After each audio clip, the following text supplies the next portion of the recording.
साथियों, ये माता सावित्रीबाई फुले जो काम कर रही थी, ये काम तो ये धर्म का काम था या अधर्म का काम था, आप सोच सकते हैं साथियों। ये कितना धर्म के काम कर रही थी कि माता सावित्रीबाई फुले हम महिलाओं को, अनपढ़ महिलाओं को, हम बच्चियों को पढ़ाने के लिए उन्होंने इतना बड़ा कष्ट झेला।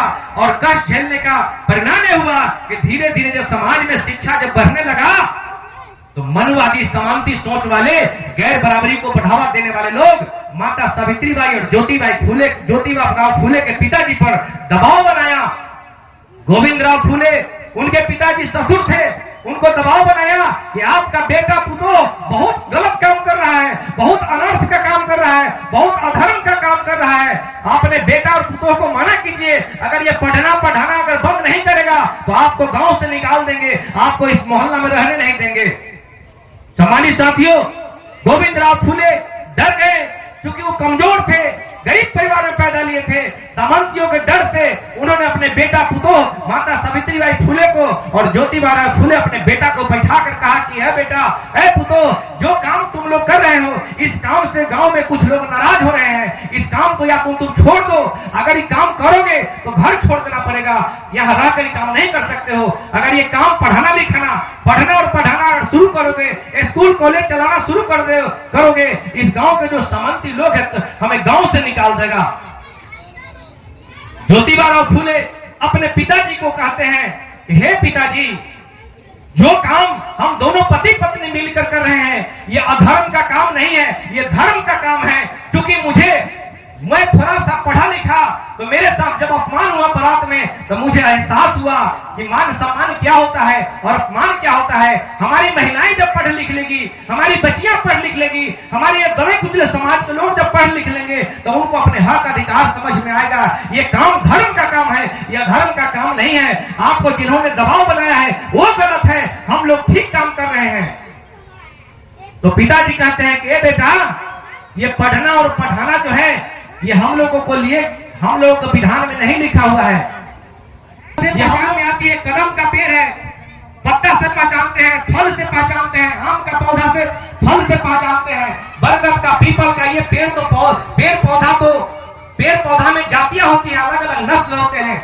जानवरों में जातियां होती है लेकिन मानव में कोई जातियां नहीं होती है। मानव में दो ही जातियां हैं, एक नर है और एक नारी है। अगर हम हजारों जातियों में अगर हमें बांटा गया है तो किसी न किसी का षड्यंत्र करके हमें कमजोर करने के लिए, हमें आपस में भाईचारा को खत्म करने के लिए ये साजिश किया गया है। इसलिए पिताजी आप जो है आप परेशान मत हो, हम जो काम कर रहे हैं वो सही काम कर रहे हैं, इसलिए इस काम को हम करेंगे चाहे इसके लिए हमें जो करना पड़े। पिताजी कहते हैं कि देखो बेटा, देखो बहू, ये काम तुम करोगी, तुम्हारे समझ से ये काम अच्छा है लेकिन दूसरे को काम ठीक नहीं लग रहा है। अगर ये काम तुम करोगे, नहीं मानोगी तो घर छोड़ देना पड़ेगा, घर से बाहर निकल जाना पड़ेगा। ज्योतिबा फुले और उनकी पत्नी सावित्रीबाई फुले कहती है कि पिताजी आप सुरक्षित रहें, आप चिंता नहीं करें, हम दोनों पति पत्नी घर छोड़ देंगे, गांव छोड़ देंगे, लेकिन पढ़ने और पढ़ाने का काम नहीं छोड़ेंगे। ये काम उन्होंने अपने पिताजी को कहा, जिसका परिणाम यह हुआ कि घर से निकलने के बाद एक उस्मान शेख नाम के व्यक्ति, एक फातिमा शेख बगल में दूसरे गांव में रहती थी, उन्होंने कहा कि ज्योतिबा फुले आप जो काम कर रहे हो ये काम बहुत ही अच्छा नेक काम है, ये काम बहुत ही बढ़िया काम है, ये काम से मानव में मानवता आएगी, इंसान में इंसानियत आएगी, आप इस काम को करो।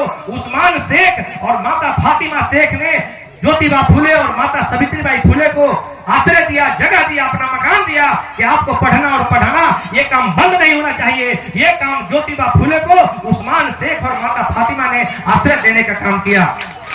सम्मानित साथियों, जिसका ये परिणाम हुआ कि आज भारत में हम भले आज जानकारी के अभाव में हम सरस्वती माँ का पूजा करते हैं, सरस्वती पूजा में बड़ी धूमधाम से पूजा करते हैं, लेकिन सरस्वती माँ का न कोई जन्म का तारीख है, न कोई मृत्यु का तारीख है, न कोई स्कूल कॉलेज का डिग्री है। लेकिन माता सावित्रीबाई फुले जो सैन्य समाज, जो सैनी समाज, कुशवाहा समाज, माली समाज में जन्म लिया, माता सावित्रीबाई फुले का जन्म का भी तारीख है। उन्होंने स्कूल खोलने का काम किया, कॉलेज खोलने का काम किया। इस भारत की पहली महिला शिक्षिका माता सावित्रीबाई फुले है। तो हमें निश्चित रूप से माता सावित्रीबाई फुले की प्रतिमा लगा करके उनकी पूजा करनी चाहिए, उनसे हमें प्रेरणा लेना चाहिए, न कि जिसका कोई इतिहास नहीं है, हम उसकी पूजा करने में लीन हो जाते हैं। आप लोग की बात समझ में आ रही है? माता लोग, माता महिलाएं लोग, बात समझ में आ रही है ना? तो ये माता सावित्री बाई की पूजा होनी चाहिए ना। जिसने आज कुर्सी पर बैठने के लिए, पढ़ने के लिए, स्कूल कॉलेज जाने के लिए जिसने स्कूल का दरवाजा खोला, ये काम माता सावित्री बाई फुले ने किया, ज्योतिबा राव फुले ने किया। तो उसी के बाद संजोग से उसी समय अंग्रेज के ही शासन में डॉक्टर B.R. अम्बेडकर का पैदाइश होता है। मध्य प्रदेश के महू छावनी में अम्बेडकर पैदा लेते हैं। अम्बेडकर के पिताजी भी सूबे मजेदार थे, ये जो है मेजर थे अपने अंग्रेज के शासन में। वहां भी शर्त थी कि आपको भी अपने बेटा बेटी को पढ़ाना पड़ेगा। अम्बेडकर साहब भी पहाड़ के घर में पैदा लिए थे, उनके लिए भी पढ़ना लिखना मना था। लेकिन चूंकि अंग्रेज ने शर्त लगा दिया कि हमारे यहाँ जिसको भी नौकरी करना पड़ेगा अपने बेटा बेटी को पढ़ाना पड़ेगा।